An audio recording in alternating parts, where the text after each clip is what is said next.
Ikaw, Cherry, mommy ka na, di ba? I'm sure makaka-relate ka at lahat ng mommy dyan makaka-relate din dito sa susunod na entrepreneur natin. Kaya itong entrepreneur na mag-asawa natin ngayon, dahil sa laki ng gastos sila sa pagbili ng mga diaper, nakaisip tuloy sila ng negosyo.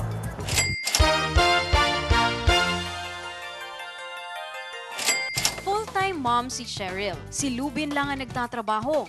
Gatas pa lang ng bata, mabigat na sa budget. Idagdag mo pa ang araw-araw na gasto sa diaper.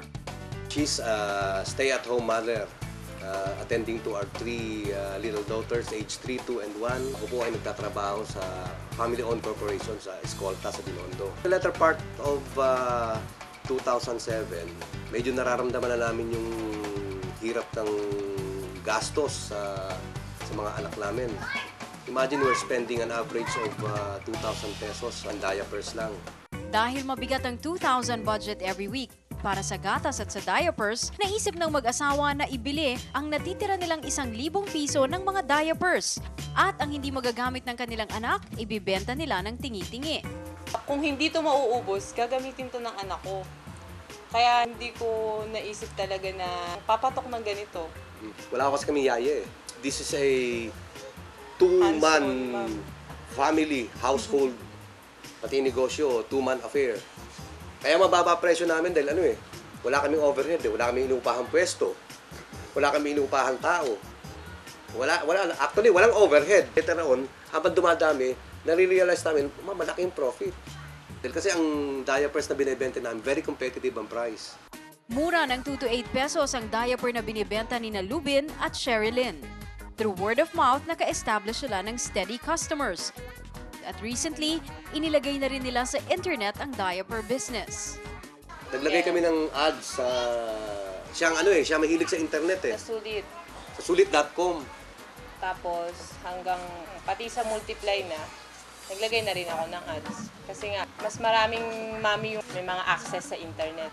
Isa sa advantage pa namin, pinattern namin sa mga fast food chain na pag umorder sila, deliver kagad.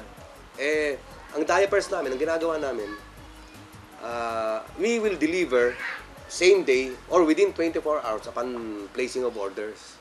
Teamwork at time management ang pinapagana ng mag-asawa sa araw-araw. Si Mrs. ang nagtitake ng order habang full-time sa bahay at sa kanilang 3 anak. Si Mister, pagdating ng hapon pagkatapos ng trabaho, taga-deliver naman ng mga diaper orders. Sa racket nilang ito, si Mrs. ang boss. Siya ang accountant, no?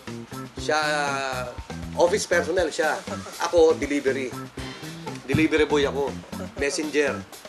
Kaya ang pagkakaalam ng ibang customer namin, ako messenger. Huwag niyong maliitin ang patingi-tinging benta ng diaper. 500 sa isang araw ang kanilang tubo. Ngayon, mababa na ang maka 5,000 pesos sila. On the latter part of 2008, nakikita namin pumipick up yung negosyo. Dati swerte na, tuwan-tuwa na kami, makabenta kami ng 500 pesos a day. Oh, masaya ka na doon. No, masaya-masaya na kami, tuwan-tuwa na kami noon. Pagdating ng gabi, bibilangin na, magkano benta natin sa diapers? 500 pesos. Ang dami na kagad noon. Dahil ngayon, bumenta ka ng 5,000, masama pa loob mo eh. Hindi lang sila nakahanap ng solusyon sa problema nila sa mahal na diaper. Nakakita pa sila ngayon ng ekstrang pagkakakitaan. Tunay na entrepreneur itong sina Lubin at Sherilyn. Hindi man multimillion ang kanilang maliit na business, ipinatotoo nila ang kasabihan, in every crisis, there's also opportunity. Hindi katulad ng damit eh. Yung damit kapag marumi, pag nilaban mo, pwede mo pa ulit isuot. Ang diaper, hindi pwede laban Ang diaper, hindi eh. Kapag nagamit mo na at puno na, tatapon mo na lang eh. Tapos bili ka ulit, panibago. Tapos ako, nag-i-enjoy ako eh. Nag-i-enjoy ako Yun eh. yung pinakamahalaga sa lahat. Nag-i-enjoy Mahal ako. mo yung ginagawa mo, tsaka nag-i-enjoy ka sa trabaho mo. Hindi ka nakakaramdam ng pagod kasi nakikita mo kumikita ka eh. Kumpara sa trabaho ko na sa opisina, yung trabaho talaga eh. Dito hindi eh. Masarap. Dahil kasi, at the end of the day, realize mo na kagad yung income mo eh.